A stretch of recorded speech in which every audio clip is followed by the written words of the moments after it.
मुझे ये प्रश्न पूछना है कि इस कहानी से रिलेटेड आपने जैसे कहा कि आ, कि कभी कभी हम बहुत अटैच हो जाते हैं, किसी के ऊपर निर्भर हो जाते हैं। तो हम भी तो अभी भिक्षु संघ भी भिक्षु संघ पे निर्भर हो जाते हैं, जैसे कि अभी आप लोग हैं उपासक। तो तो आप लोग भी तो भिक्षु संघ के ऊपर निर्भर है, ऐसा नहीं कह सकते कि टोटली वी आर डिटैच्ड। तो इस ऐसा तो हो नहीं सकता कि we can not be dependent on anything. और how do we know whether this is actually dependency और is it helping me in progressing in my life. और वो जो आपने ये बताया ना कि तो वो गूंगी लड़की थी, उससे रिलेटेड हम आपने कहा कि हमें सिर्फ प्रॉब्लम देखना नहीं है, डरते रहना नहीं है, वो सॉल्यूशन निकालने के लिए सोचना है। But we can only think about any solution based on our level of consciousness. हम अगर अपना लेवल कॉन्शियसनेस ज्यादा है तो प्रॉब्लम छोटी लगने लगेगी, and then we will be able to find the solution. पर अगर ऐसा नहीं है तो क्या करना है? हम्म। तो कॉन्शियसनेस को बढ़ाने के लिए भगवान जी ने प्रज्ञा को बढ़ाने का मार्ग बताया है ना। शीलों को पालन करो, ध्यान साधना करो, अपने आप आपकी प्रज्ञा का विकास होगा। तो अब अपने आप आपको समस्याओं का समाधान मिलने लगेगा, है ना। धम्म का अर्थ क्या है? दृष्टि उत्पन्न करने वाला होता है, संदिग्ध को, है ना। दृष्टि उत्पन्न होगी। अकाली को, ईपसी को, ओपन आई को, आगे आगे। ओपन आई का मतलब क्या है कि आगे का रास्ता धम्म अपने आप आपको बताता है। कैसे बताता है? कि प्रज्ञा प्रज्ञा जागृत होती है और वो प्रज्ञा ही आपको आगे का रास्ता बताती है। दृष्टि का मतलब क्या है? संदिग्धिकों का मतलब है कि दृष्टि उत्पन्न हो जाती है। तो ये कैसे उत्पन्न होती है? जब आप धम्म का आचरण करने लगते हो, है ना, शील समाधि प्रज्ञा का प्रैक्टिस करने लगते हो, तब जाके अपने आप कॉन्शियसनेस जो है डेवलप होने लगता है और आप ऊपर ऊपर के लेवल पे सोचने लगते हो। ये तरीका है भगवान जी ने बताया है। और जो आपका पहला प्रश्न है कि डिपेंडेंसी, तो ये है आपको, लाइक आपने प्रश्न पूछते समय ही उसका सॉल्यूशन बताया कि डिपेंडेंसी हेल्दी है कि अनहेल्दी है। ऐसा भी हम उसको कैटेगराइज कर सकते हैं कि ये डिपेंड रहने की वजह से मेरी ग्रोथ हो रही है कि नहीं हो रही है ना। तो जैसे एक स्टूडेंट होता है, वो अपने टीचर पर डिपेंड होता है, तो डिपेंड है तो उसकी ग्रोथ हो रही है ना। वो सोचेगा "अरे नहीं, मुझे कुछ जरूरत नहीं है, ऐसा वैसा", वो छोड़ देगा, तो उसकी ग्रोथ नहीं होगी। मतलब ये सम्यक दृष्टि से आपने डिपेंडेंसी को थोड़ा वो उचित नहीं किया, है ना, बिना सम्यक दृष्टि के। तो भगवान बुद्ध जी बोलते हैं कि हर चीज हमें सोच समझ के करनी है, सम्यक दृष्टि के साथ करनी है ना। और यही है सम्यक दृष्टि का अर्थ ही यही है कि अगर उचित है तो उसको अडेप्ट करना है, अनुचित है तो उसका त्याग करना है। इतनी बात अगर आपको समझ में आती है तो सम्यक दृष्टि अपने आप डेवलप होने लगती है। और दूसरी ये चीज भगवान जी ने बताई है कि अनात्म सभ्य धम्मा अनात्मा। अनात्म का अर्थ ही ये है कि हम सभी चीजों के ऊपर डिपेंड है ना। जो है हम, हमारा शरीर भी भोजन पर डिपेंड है, पानी पे डिपेंड है, हवा पे डिपेंड है, नेचर के ऊपर डिपेंड है, समाज के ऊपर डिपेंड है। क्योंकि किसान अगर धान नहीं उगाएंगे तो हम खाएंगे कैसे? डिपेंडेंसी है। लेकिन ये डिपेंडेंसी हेल्दी है, इससे हमारा अस्तित्व आगे आगे बढ़ रहा है। अगर ये हम सब छोड़ छाड़ के कुछ नहीं खाएंगे तो मर जाएंगे। सो डिपेंडेंसी का अर्थ है कि उस चीज से आपकी भलाई हो रही है, आप सोचते हो कि मेरी भलाई हो रही है, भलाई हो रही है, लेकिन ये चीज आपके जीवन में बाधा तो नहीं बन रही है, ये आपको सोचना चाहिए, है ना। बाधा बनने का मतलब ये है कि आप उस चीज के प्रति अटैच हो जाते हो, है ना। डिपेंडेंसी एक अलग चीज है, अटैचमेंट एक अलग चीज है। और अटैचमेंट की वजह से फिर क्या होने लगता है कि हम ये भूल जाते हैं। अटैचमेंट की वजह से मोह जागृत हो जाता है। मोह जागरूक होने की वजह से वहां पे हम ये सोच नहीं पाते कि मेरा कल्याण हो रहा है कि मेरा अकल्याण हो रहा है।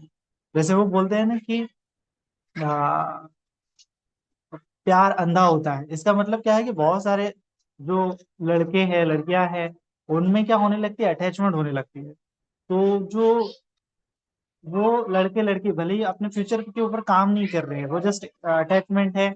और उन्होंने शादी कर लिया, शादी करने के बाद उनको खाने के वादे हैं, क्योंकि उन्होंने जब वो पढ़ाई करने का दिन थे पढ़ाई की नहीं, है ना। तो नौकरी नहीं लगी, काम धंधे नहीं अच्छे से कर पाते, कोई स्किल डेवलपमेंट नहीं किया। तो ऐसे व्यक्ति पर हम डिपेंड हो गए, ऐसे व्यक्ति के प्रति हम अटैच अटैच हो गए। और तो उससे हमारी हानि हो सकती है ना। तो अटैचमेंट नहीं होनी चाहिए और डिपेंडेंसी नहीं होनी चाहिए, इंडिपेंडेंट होना चाहिए। लड़की ने भी अगर सोचना चाहिए कि ठीक है, मैं इस लड़के के साथ अगर विवाह करूंगी तो मेरा कल्याण होगा कि नहीं होगा, है ना। और लड़के के ऊपर भी डिपेंड नहीं रहना चाहिए, उसने खुद सोचना चाहिए कि मैं कोई जॉब करूं, कोई नौकरी करूं, है ना, कोई बिजनेस करूं। ये खुद का अगर वो डिपेंडेंसी क्रिएट करती है तो दोनों का कल्याण हो जाता है ना। तो ये चीज हमें वहां पे समझनी है कि डिपेंडेंसी भी रखती है कि हमें चाहिए परिवार, एक दूसरे का सहारा चाहिए, परिवार में रहते हैं, ये समाज में रहते हैं, एक दूसरे के ऊपर डिपेंड होते हैं, निर्भर होते हैं। तो वो डिपेंडेंसी अटैचमेंट में नहीं तब्दील होनी चाहिए, ये हमारा हमें सोचना चाहिए।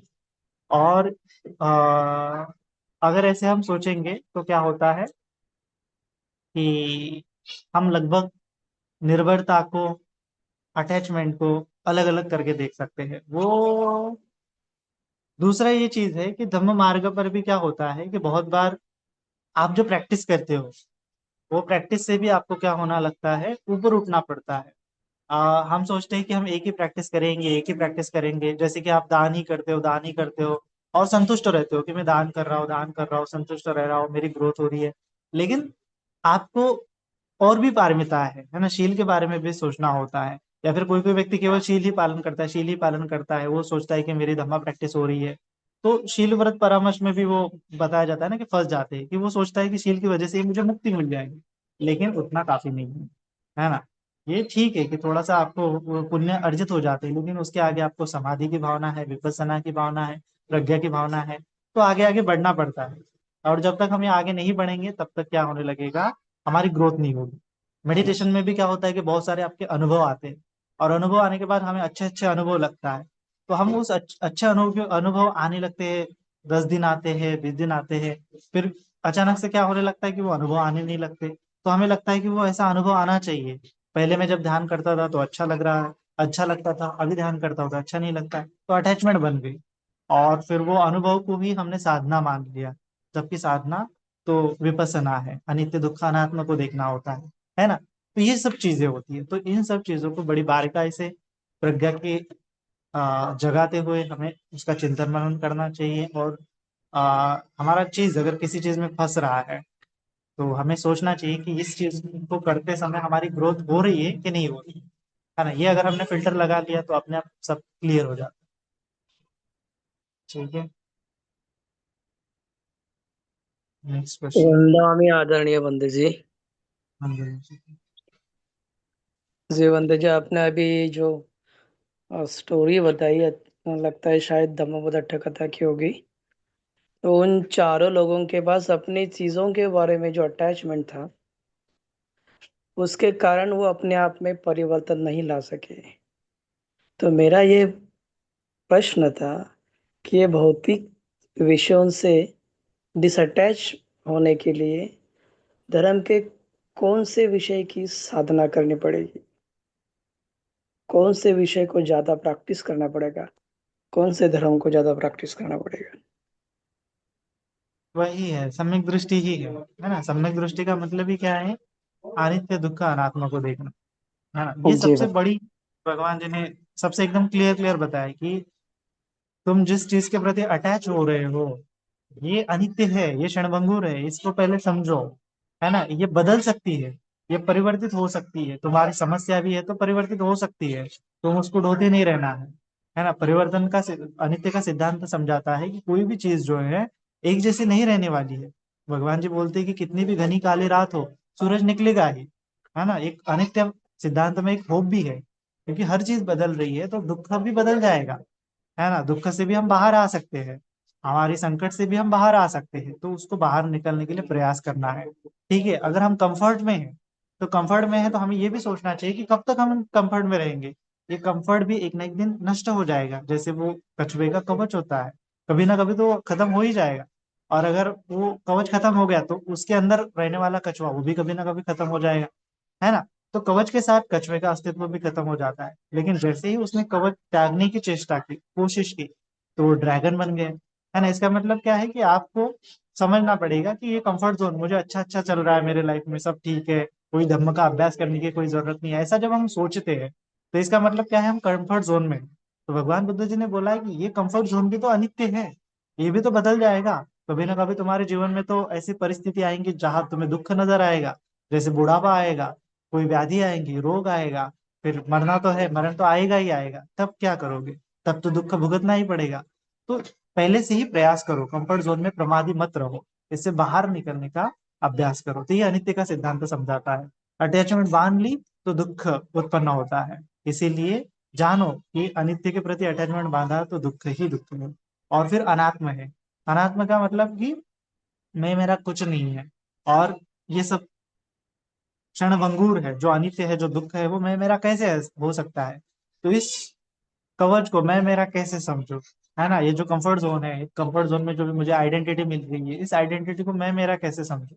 जिस चीज पर मैं निर्भर हूँ, उस चीज को मैं मेरे साथ कैसे तादाद में भाव व्यक्त करूं? ये सभी चीजें टूटने वाली है, नष्ट होने वाली है। तो ये मैं मेरा अस्तित्व है ही नहीं है। तो मैं मेरा अस्तित्व जानने के लिए अनात्म, है ना? अनात्म का मतलब क्या है कि ये जिससे तुम मैं मेरा समझ रहे हो, इस शरीर को, मन को, ये शरीर और ये मन भी तुम्हारा नहीं है। तो एग्जैक्टली क्या तुम्हारा है, वो खोजने के लिए तुम्हें निर्वाण को पाना पड़ता है ना? तो अनात्म का अर्थ है कि तुम्हें जो चीज, तुम जिस चीज के प्रति तुमने आइडेंटिटी बांधी है, चक्षु के प्रति, कानों के प्रति, नाक के प्रति, जिह्वा के प्रति, काय के प्रति, इनके विषयों के प्रति, ये सभी धम्म क्या है? अनात्म है। ये सभी चीजें क्या है? इसमें तुम मैं मेरा है ही नहीं। ये केवल अज्ञान की वजह से तुम उसको मैं मेरा समझ रहे हो, है ना? तो जैसे ही तुमने जाना कि ये अनात्म है, अनित्य है, दुख है, वैसे ही उसी क्षण क्या हो जाता है, वहां से सभी चीजें छूटने लगती है, अटैचमेंट टूटने लगती है, विराग उत्पन्न होने लगता है, अशेष विराग निरोध। फिर जो अटैचमेंट है उसका निरोध होने लगता है, त्याग हो। तुम सोचते हो, समझते हो कि इसको मैंने अगर ग्रहण कर लिया अटैचमेंट को तो दुख है, छोड़ दिया तो दुख निरोध है ना? मुक्ति है। यही दुख निरोध आर्य सत्य भगवान बुद्ध जी ने हमें बताया है। तो ये सम्यक दृष्टि का अंग बहुत इंपॉर्टेंट है। और ये अनित्य दुख अनात्म को देखना ही विपස්සना कहलाता है। विपස්සना का मतलब क्या है? विशेषेण पश्यति विपස්සना। जो अनित्य है उसको अनित्य देखना, जो दुख है उसको दुख देखना, जो अनात्म है वो अनात्म को देखना।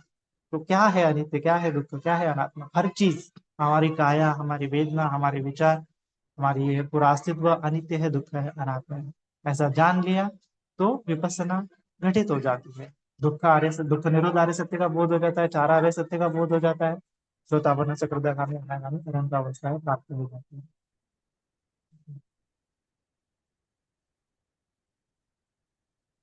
Next question. नमो बुद्धाय आदरणीय बच्चे जी। नमो बुद्धाय। जैसे हम किसी भी प्राणियों की सेवा में लगे रहते हैं, तो मतलब उनका पर्टिकुलर टाइम दे रहे हैं हम किसी भी प्राणी के लिए खाना पीना देने का, तो फिर वो क्या हम हमारी आसक्ति में परिवर्तन हो जाएगा? मतलब आसक्ति में हो जाएगी वो वाली चीजें, क्या हम रोज वही काम कर रहे हैं, रोज वही काम कर रहे हैं तो?